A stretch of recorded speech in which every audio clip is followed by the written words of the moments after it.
ever happened to you that made you think that God was real? And I'm not talking about believing in some kind of universal energy. I'm talking about something that was so coincidental that Jesus himself must have been sitting in your living room. This may be a trigger for some. So I'm originally from New York City, and my first husband and I moved into the projects in Brooklyn, New York. The next year, my husband passed away. So I was living in this apartment by myself with 4 little babies. And my cousin came over one day, and I walked her to the bus stop for her to go home, and I was getting on the elevator.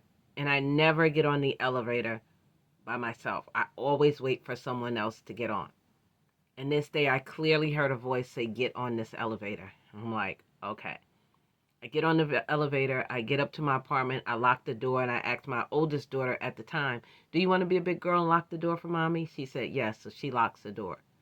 Now, I do have to say this. There was a young man that lived next door to me who was in jail and came home from jail. I don't know what he did. And when he came home, I guess the people, whoever he did something to before he went to jail, were trying to get him back. So when I got off the elevator and I locked the door, he must have gotten off after me. And all I heard was a barrage of bullets, like bam, bam. I mean, it sounded like 100, but it may not have been. And it sounded like it went on for 5 minutes, but it probably wasn't. But at that time, I'm just like, hit the deck, throwing my kids on the floor, jumping on top of them.